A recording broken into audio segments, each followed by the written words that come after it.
Hello and welcome to another Breakfast with Unity. I'm your host, Max Moreau, and today we're going to be continuing our little Parallax episode where we're doing parallax scrolling. So let's look at what we got so far. Come on, go to the other screen. Thank you. So what we have so far is we open up our level, and we have this nice auto-scrolling parallaxy background thing that we got from a cool guy who released this under CC0. His information's in the license. We mentioned him on the first show. So, cool guy or girl, actually, I don't know. But, so yeah, we have these multi-layer parallax scrolling. And this is just auto-scrolling, and all we're doing is basically telling each texture to scroll at a different rate. This is like in the movies when you have I think the original term was a traveling matte. I don't think anyone ever calls them that anymore. But yeah, this is a matte painting that moves in the background for the effect of something moving. And ours is actually four layers here, so it's really cool looking. And you can see that they're actually like wide range apart, but it doesn't matter because we're using an orthographic projection, so it just looks like everything's. It has the distance to it, but it doesn't actually affect the scale of anything. So all the pixels are the same size.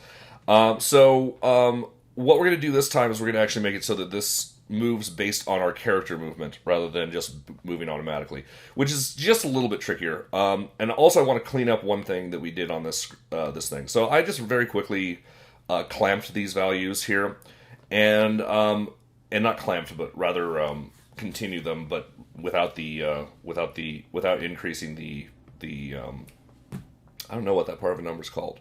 The portion of the number to the left of the decimal point. So what we actually want to do, I set these up as while loops so that if we go higher, then it'll fix it. But honestly, that means that you could theoretically break the game if you set the movement speed to something ridiculous, or you'll lose frame rate if you're moving too fast. You might not want this behavior, so I'm going to actually change this to a much safer choice. So instead of doing while loops, we're going to just do if statements.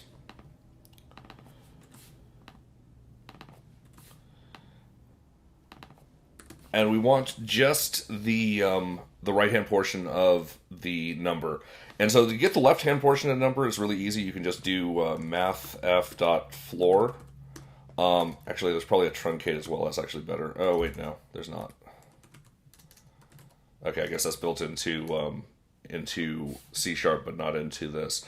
So we want mathf.floor is actually kind of useful, except for the fact that we don't want it to do that. If we floor a negative number, then we'll be in trouble. It'll work in this case, but it won't work in the case of checking lower than 0. So I'm going to actually use system.math.truncate. There it is. And we're going to truncate. I'll use this doubles. That's annoying. Oh well. We're just going to truncate the final texture offset. And it's going to be final texture offset.x minus truncate final texture offset.x equals. Okay, minus equals. There we go. Not equals minus equals. So what this will do is this will subtract the remainder. So this gives us the remainder, not the remainder, but the portion to the right of the decimal, and then this because we're subtracting it, we just have what's to the left of it at this point. So we're just going to follow this pattern on all of these. And actually, we can probably do this all as ORs, but I'm not going to bother. We're just going to. I just wanted to get this done real quick. So. Is that actually all we want to do? No, that's not what we want to do in this case. That's what we want to do if we're over 1. If we're under 0, what do we want?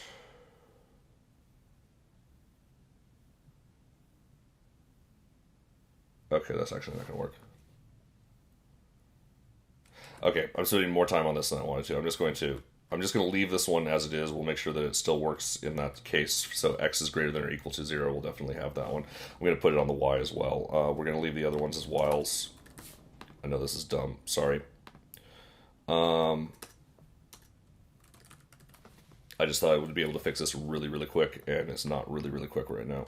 So we're just going to paste this in and see if it works. Make sure that you change all your Y's. Save. So hopefully in the case of scrolling right, everything will be fine. Already have a problem. Oh yeah, because we have to convert floats. Float. Does that work? That was enough. Okay, good. And let's quit this thing. Again, we need that here. Float. Save. Alright, so let's see if this still scrolls right with no problems, and see if... Okay, so scrolling right, no problems. And let's just quickly make it scroll down to on one of them just to make sure that, even though it doesn't make sense, I just want to make sure that it's working. Alright, cool. And left ways should be working too, it's just not using anything special or new or anything. Alright, cool. Alright, so now let's actually start working on the script at hand. So we're going to create a C# script called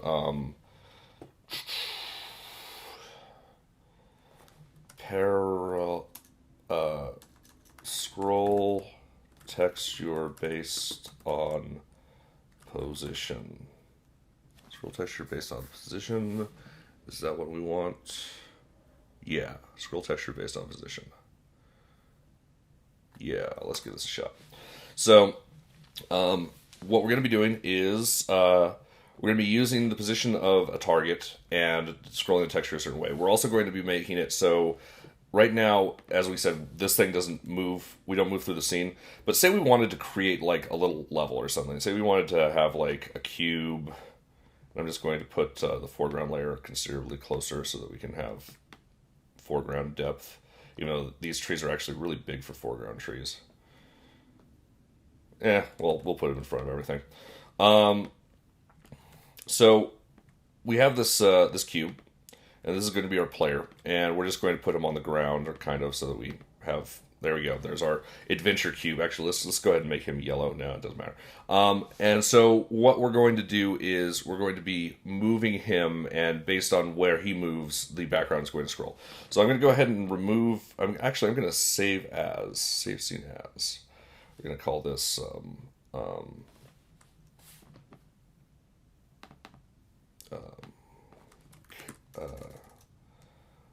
manual. No.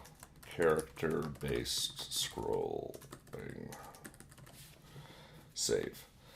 So let's say we had the player, and let's say we have like a level made or something, and so I'm going to just pretend that this cube represents something we can jump onto or something in a level.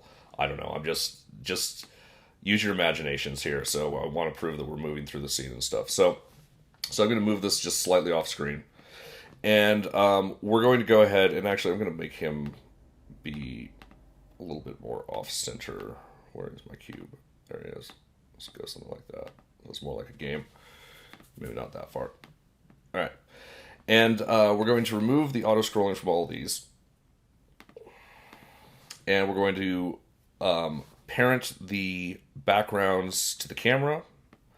And we're going to parent the camera to the cube, which is just a simple way of making it so that when the player moves, everything else will move. So right now, if the cube moves, you can see that the backgrounds don't change, but you can see that we are moving because we've got that block coming in.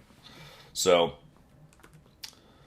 there we go. So now we just need to make the block move, and we make the scroll texture move. So I think we already have movement. Move axis. Move on axis input. There we go. So we're going to put this onto our cube, and we are going to just do horizontal axis, vertical axis. Sure, why not? We'll keep both of them, even though we're not going to be doing the vertical aspect. So if I hit, if I hit D, we're moving forward. Good. So I'm going to go ahead and move this to 6, so it feels like we have some speed. All right, so we can move left and right. And again, we're moving in the scene with our backgrounds attached to us. So now Scroll based on a position. So what we're going to do is we're just going to use the position of the object in world space. We're not going to need any target to track. And we're going to need some sort of ratio. So public float, I'm just going to call it scroll speed for right now. And we're going to make it 1.0, and we'll see what this actually means. I'm just going to start typing things till it starts working. So what we're going to do is we're going to set renderer dot material dot texture offset, main texture offset equals, and actually we should probably do some public,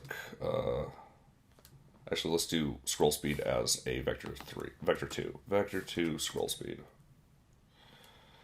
equals vector 2.1. So this again is just a good default value so that the things are working. And so the main texture offset will be equal to transform dot position times scroll speed. So we're oh wait, we can't multiply it by scroll speed because it's a vector. If we wanted to each of the components, does it offer to do each of the? No, I don't think it does. It adds them together, so that's stupid. So what do we actually want here? We don't want to times it by scroll speed.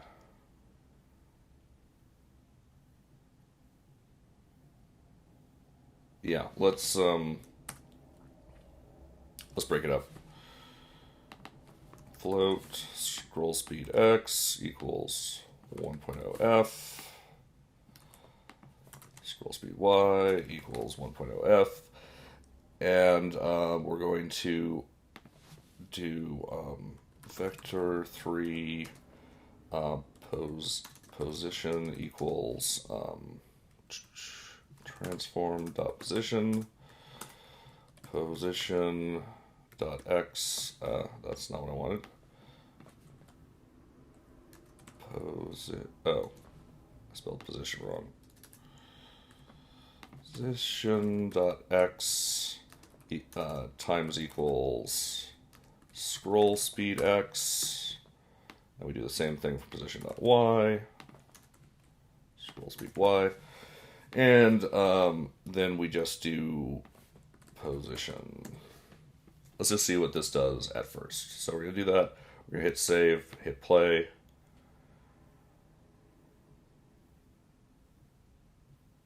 So if I move to the right, oh, nothing happens because we didn't attach this to anything. So we're going to attach this script,